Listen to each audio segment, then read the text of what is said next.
अच्छा भैया, आप लोगों के बीच आप सबके बेहद मांग पर हम एक धमाकेदार बिरहा प्रस्तुत कर रहे हैं, जिसमें आप सबका मांग था। इसलिए आप लोगों के नमस्कार प्रणाम करते हुए भोजपुरिया में हम गायक भगवान दास यादव आप लोगों के पैर छू के पलगी प्रणाम करते हैं। अगर कहीं त्रुटि हो तो क्षमा करेंगे। बिरहा का शीर्षक हो अभिमान। इस धरती पर जिसके दिल में अभिमान हो, अहंकार हो, उसका परिणाम क्या निकलता है, अंजाम क्या निकलता है, जरा गौर करेंगे। कैसे मास्टर? 4 लाइन भूमिका बनाओ भैया।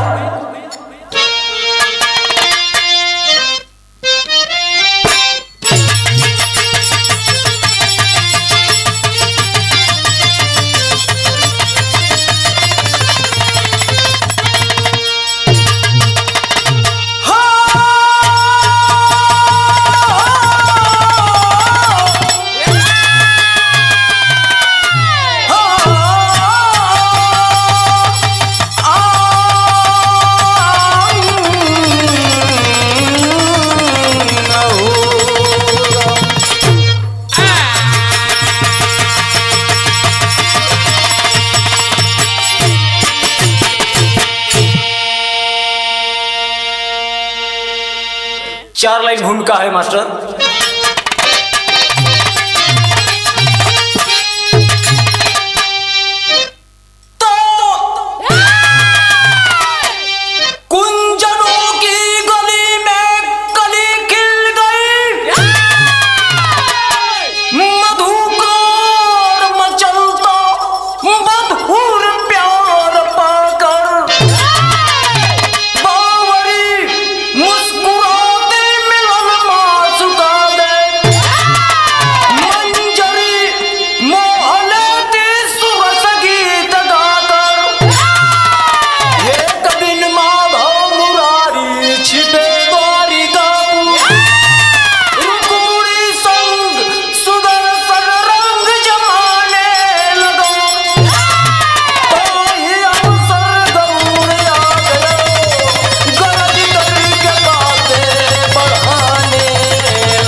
अच्छा भैया, बिरहा में गजल हो। कौनो विदेश के लड़की हमारे सोनभद्र में आई, कौनो भोजपुरिया लड़का कहलस कि अरे यार परिचय करी का हो ना हो, पूछिया देलस काहो कहाँ जात बाड़ू, नाम का है तो बतावत ही कहलस का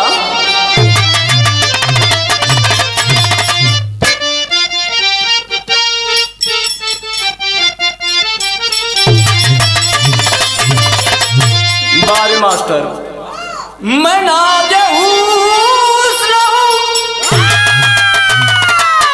मुझे तराम करो, मैं ना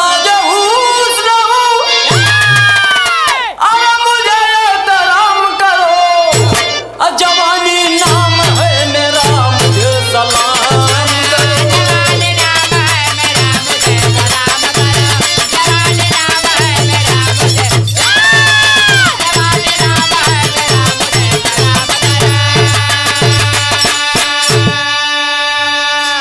लइकवा कहलस कि सलाम तुझे जरूर करूंगा, मगर हमारे को शर्त है। कहलस का कि तुझे सलाम करेंगे मगर एक काम करो, तुझे सलाम करेंगे मगर एक काम करो,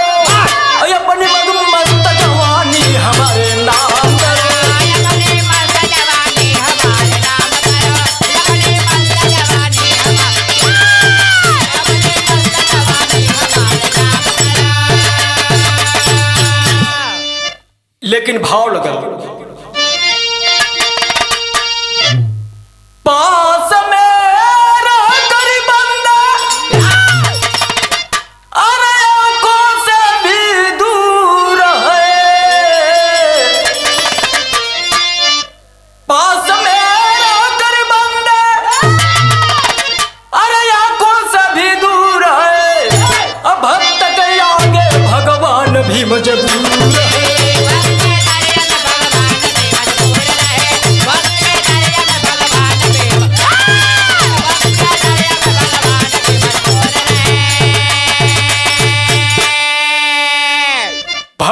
आगे भगवान भी मजबूर है। हर भक्तों के बस में भगवान हुआ करते हैं। कहानी शुरुआत हो गई कैसे मास्टर।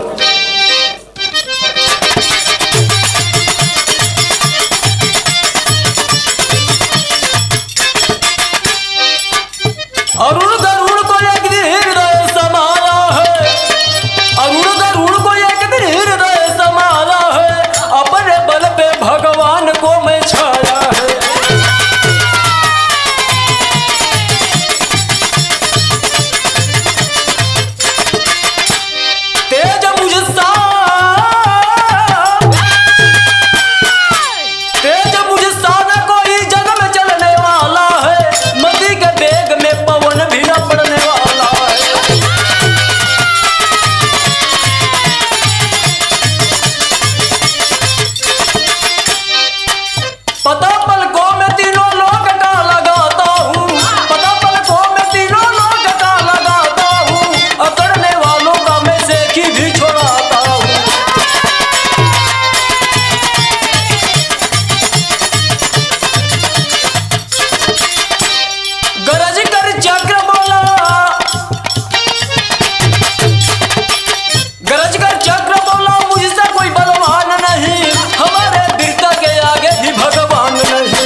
मुझको देखकर समर में वीर डरते हैं, मुझको देखकर समर में वीर डरते हैं, विजय हासिल प्रभु मेरे बल पे करते हैं।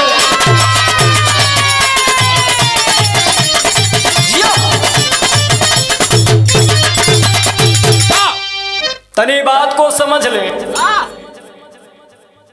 एक बार चक्र सुदर्शन गरुड़ जी अपने मन में अहंकार कैल, अभिमान हो गई। आपस में बात करत हुए कि हमसे कोई धरती पर वीर ना हो, हमसे बढ़ के इस संसार में कोई वीर है ना।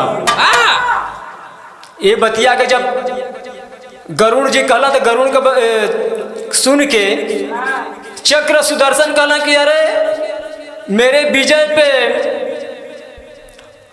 गरजकर चक्र बोला मुझसा कोई बलवान नहीं, हमारे वीरता के आगे भी भगवान नहीं। मुझको देख के समर में वीर डरते हैं, विजय हासिल प्रभु मेरे ही बल पे करते हैं। दोनों की बड़ाई को सुन करके रुक्मुण महारानी कहली, का कहलीन बिरहा में गीत लगल।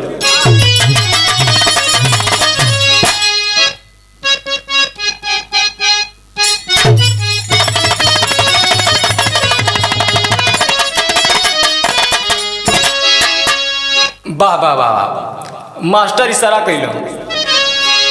अरे निबिया के डलिया की डोली बनल बाटे, निबिया के डलिया के डोलिया बनल बाटे, निम का बतैया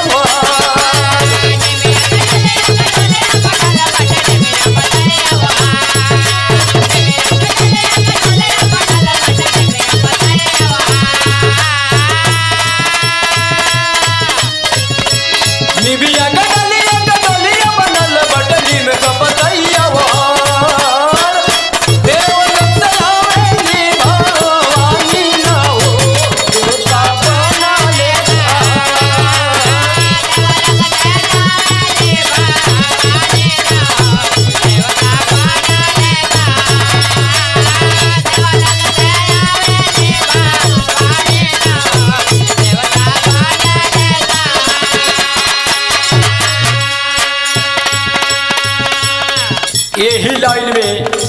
कवि जी भाव लिखत हूँ।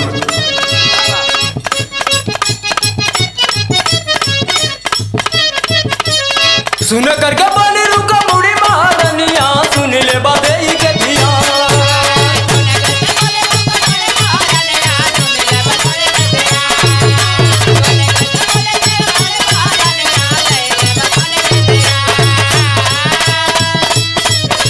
सुन करके बनी रुका मुड़ी महारनिया, सुन ले बदई के धिया। हमसे सुंदर कोई ना बनावे जेवनार, सुन ला देई के धिया।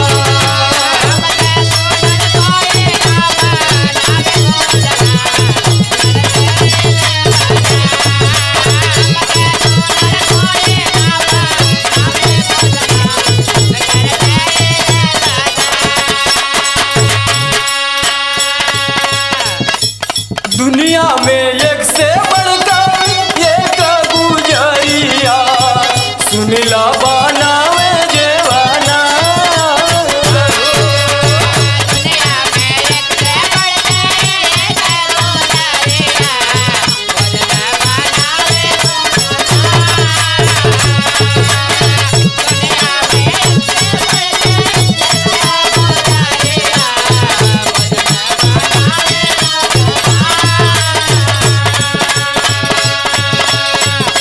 स्वाद मिलेला हमरे हाथ का भोजनवा, वैसन नाही कोई का जेवाना।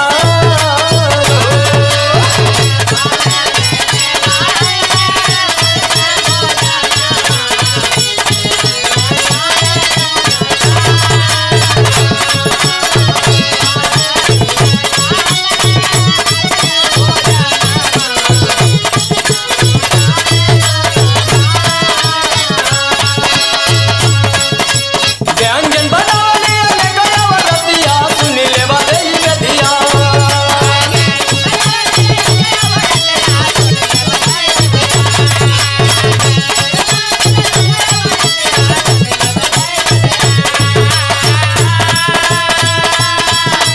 व्यंजन बनाने में गया वरतिया, सुन ले बदई के धिया। हमसे सुंदर कोई ना बनावे जेवनार, सुन ला देई के धिया।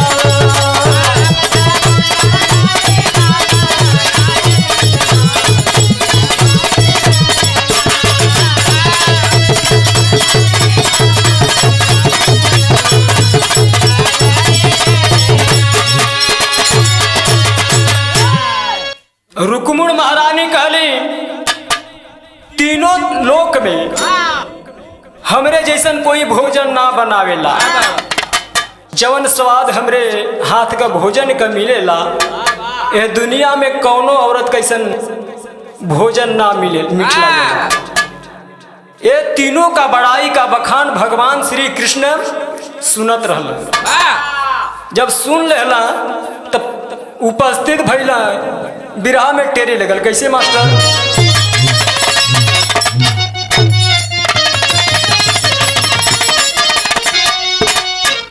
मुरारी सारी सुनई बतिया, यही बदल के थोड़ा सा ओस्ताज गाँव। मुरारी सारी सुने बतिया, कभी से करुणा निधि आंगन छिप के द्वारी द्वारी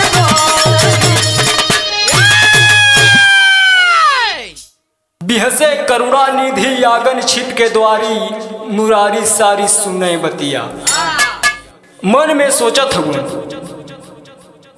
हई देखा अहंकार अहंकार हो गल है, अभिमान हो गल है।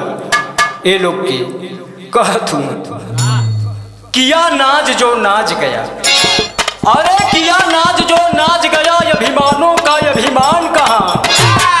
चूर हो गया घमंड रावण का, रावण जस बलवान कहाँ। टपक पड़े माधव उसी बीच, कवन बखान पास बुलाए गरुड़ को, बोले तुझे सा कोई बलवान कहाँ। पहुंच गईलन भगवान श्री कृष्ण।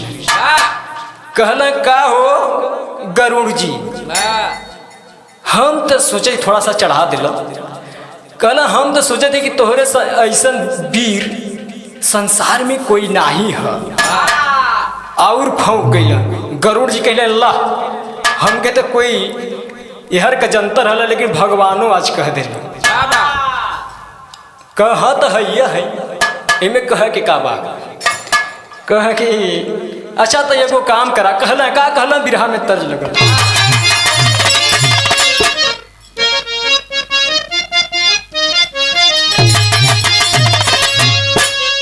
बाबा यह लाइन है कि अपने बलमुआ के चोरी, अरे अपने बलमुआ के चोरी गोरी माना घूना घूना।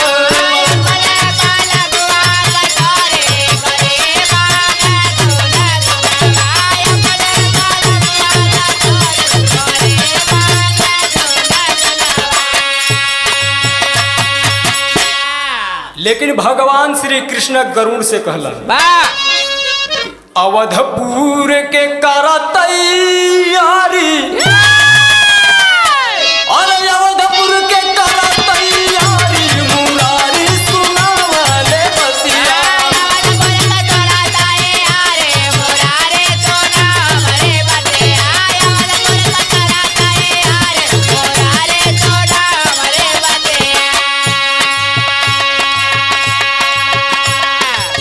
कहला कि कपी के कुटिया पर धजवा निशानी, असंगवाली आ गई बतिया न मानी।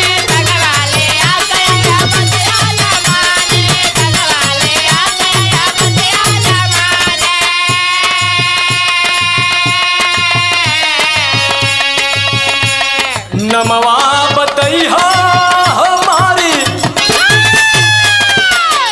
अरे नमवा बतैहा हमारी मुरारी सुनावल बतिया।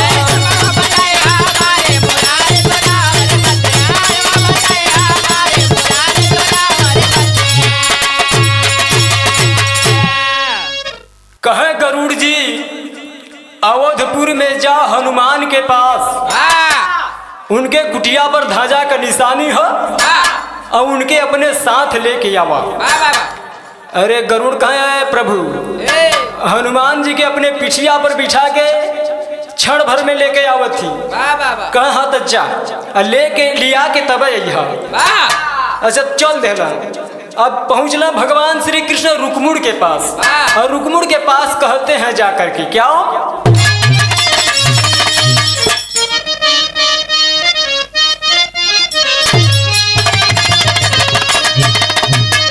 सरंगिया वाले कैम डेरा, सरंगिया वाले कैम डेरा भाई बता दे लहूरी दादा दी।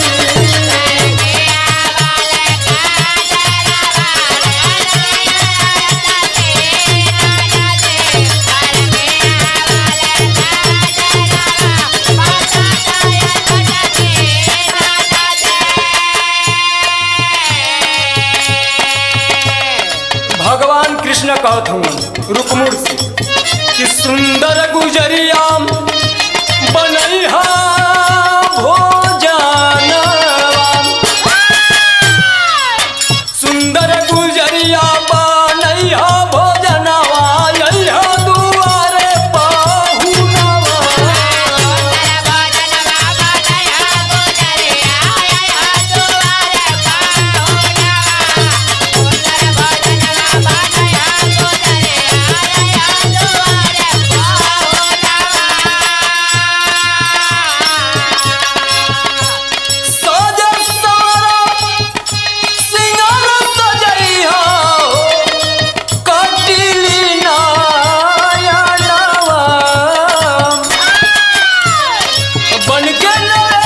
कहला कि ऐसा सुंदर खाना बनावा द्वारी मेहमान आवे वाला हम ऐसा बनावा कि इतिहास में तुहार नाम हो, जौन खा मेहमान नाम रे इतिहास में तुहार नाम हो जा।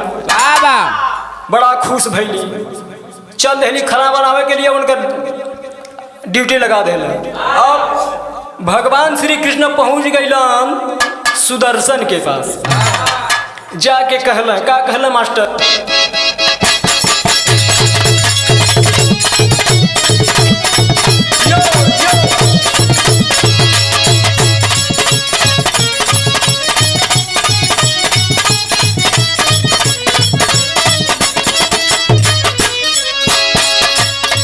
बारे मास्टर बड़ा बढ़िया बजौल। चूड़िया चट चट फोड़ला हमर नरम कलैया मरोड़ के मन भाए राजा जी। चूड़िया चट चट फोड़ला हमर नरम कलैया मरोड़ के मन भाए राजा जी। चूड़िया चट चट फोड़ला हमर नरम कलैया मरोड़ के मन भाए राजा जी। चूड़िया चट चट फोड़ला हमर नरम कलैया मरोड़ के मन भाए राजा जी। हाय हाय मन भाए राजा जी, तयब का खाती के पाटी तोड़ के मन भाए राजा जी। तयब का खाती के पाटी तोड़ के मन भाए राजा जी। तयब का खाती के पाटी तोड़ के मन भाए राजा जी। लेकिन बोले सुदर्शन से बनवारी बतिया सारी चेताई के सुनील बिरवा हो।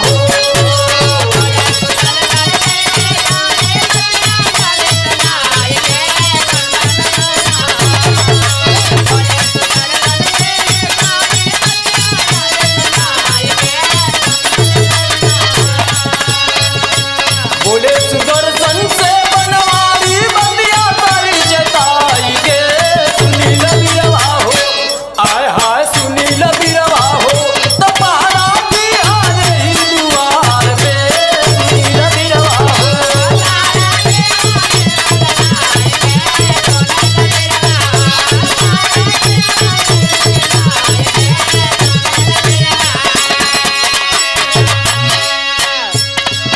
कहाँ अंदर कोई के जाए जानी दीहा,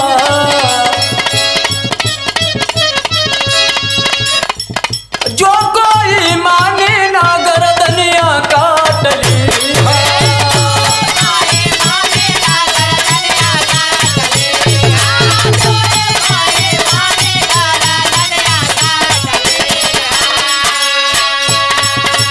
हुआ उतावला चक्र सुदर्शन बोले फटकार के सुनील बिरवा हो।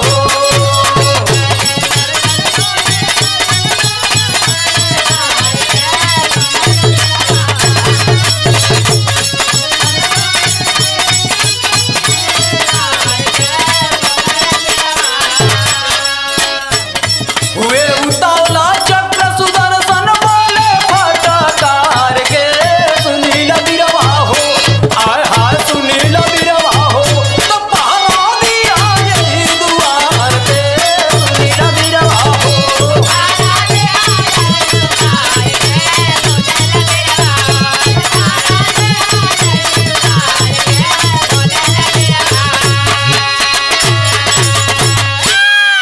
भगवान श्री कृष्ण चक्र सुदर्शन को कहते हैं कि तुम्हारे जैसे वीर इस द्वार पे पहरा कर सकता है।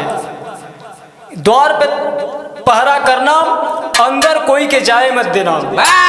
अगर कोई जबरदस्त जाने की साहस करता है तो गर्दन काट लेना। बड़ा खुश भइला, आगे बढ़ल कैसे मास्टर।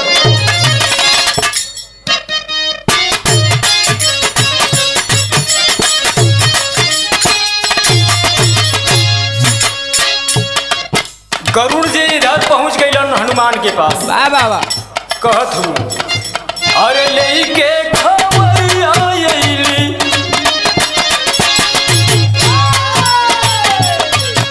लेके खबरिया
गरुड़ जी हनुमान के पास पहुंच गए। कहल कपीवर भगवान कृष्ण के आदेश है, हम आदेश लेके आल है, हमरे साथ होके चल के है। भगवान कृष्ण का आदेश है तोहके जौन है कि चले के पड़ी। तब हनुमान जी कहला कि चला। कहला का कहला मास्टर?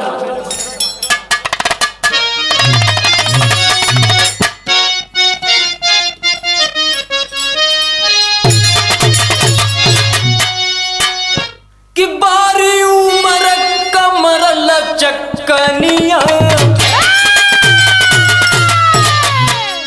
अरे बारी उमर कमर लचकनिया, गोरिया की चैनी हुर के पनिया, गोरी का झूला झूलानिया।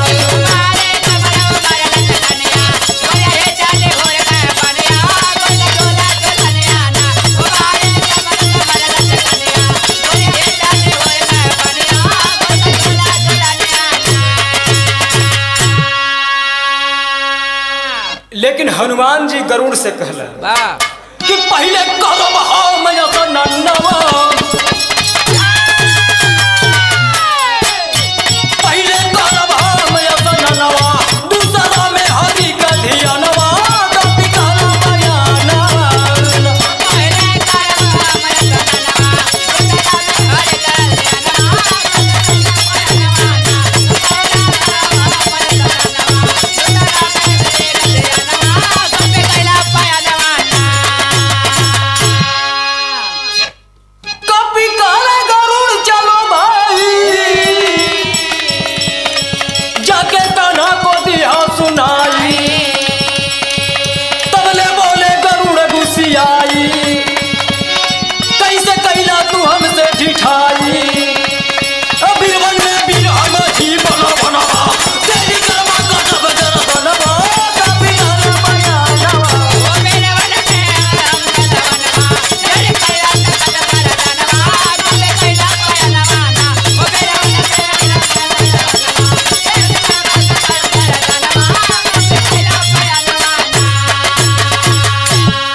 हनुमान जी कहला कि तबले तू चला, हम स्नान करब, पूजन करब, भगवान के ध्यान करब, एकरे बाद आई।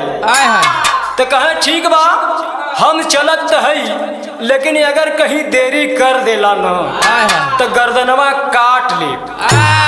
कहे ठीक बा, तू काट लिहा, चला हमें आई। भयल का मास्टर पकड़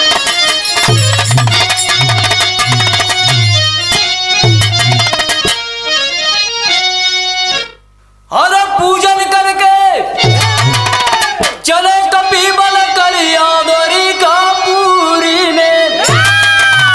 अरे पूजन करके चले कपीबल करिया दोरी का पूरी में, जहाँ सुदर्शन करता और खवरिया दोरी का पूरी में।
हनुमान जी अलो द्वारिकापुर के फाटक पर, और वहाँ सुदर्शन का पहरा रहल, तैनात रहल।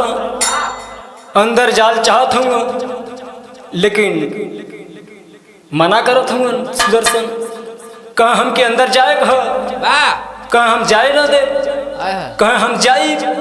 भगवान श्री कृष्ण हमके बुलौले हैं। बात बढ़े लगी, तब भयल का अरे आग बबूला हुए बजरंगी करने लगे लड़ाई हो। वार किया जब तान गदा तब चक्कर चला पराई हो।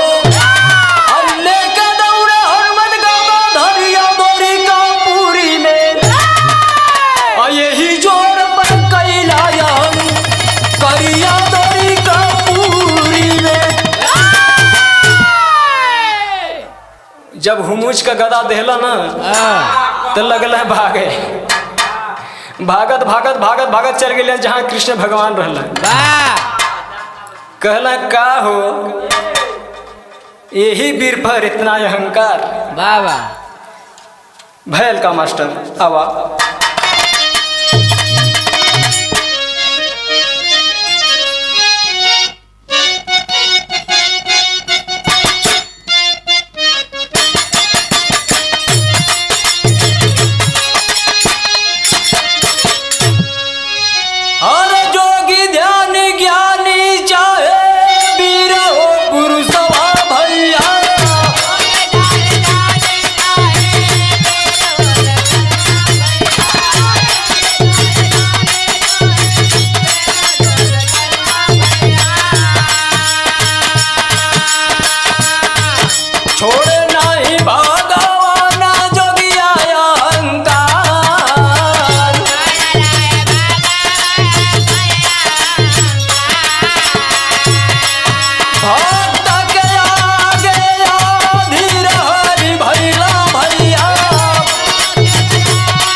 भगवान श्री कृष्ण यही जोर पर इतना भारी अहंकार करत रहला। कहत रहला कि हमारे ही विजय वीरता पर प्रभु का विजय हासिल होता है। छोटा सा बंदर भगा दिलस तो के। यही से कहला है चाहे ज्ञानी हो चाहे जोगी हो चाहे वीर बहादुर कोई भी हो, जिसके अंदर अहंकार हो जाता है उस अहंकार का नष्ट मुझे करना ही पड़ता है। इतना भतिया सुनलन बेहोश होके गिर गई चक्र सुदर्शन। अब देखा आगे नतीजा निकलल का।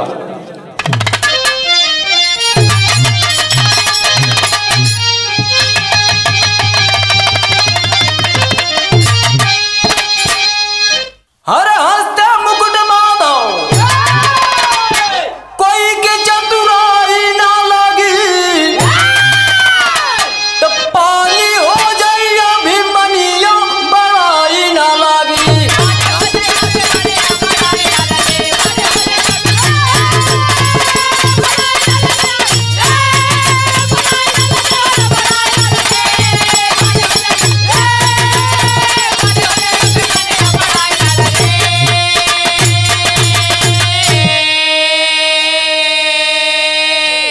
गरुड़ बोले मोहन से कपि अभी ना आई हो, बड़े बेग से आवे में कपि हरि पे ध्यान लगई हो तो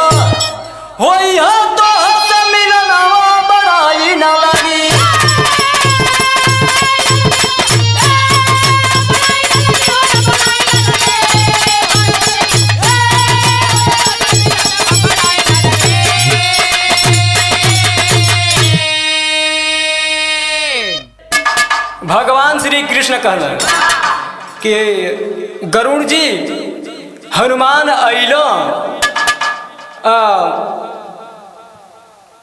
का कहना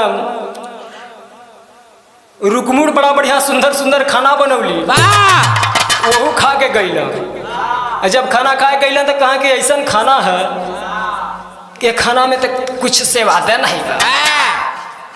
कहा स्वाद नहीं है, अवधपुर में जवन सीता माँ के खाना में स्वाद मिलला ये खाना में कोई स्वाद ना है। अइला खाना भी खैला चल भी गईला अभी तू आवत हुआ कहत हुआ कि हम बड़ा बेग से आ रहे हैं।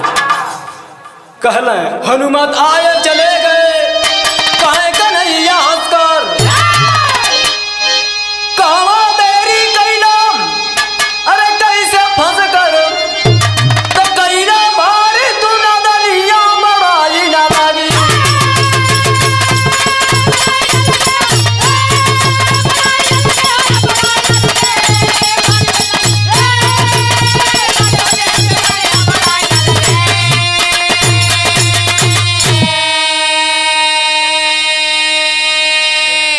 लज्जित हो गए गरुड़ टूट गया गुमान भय को मारो कह गए अरे तू भजल रे इंसान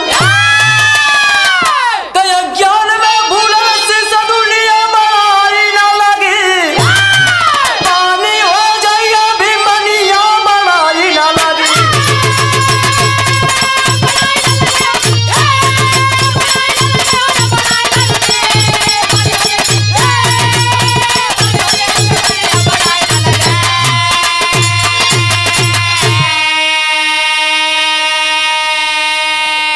टूट गया अहंकार चूर हो गया अभिमान। आखिरी लाइन गुरु बिहारी गुरुपत्तु एक से बढ़ गए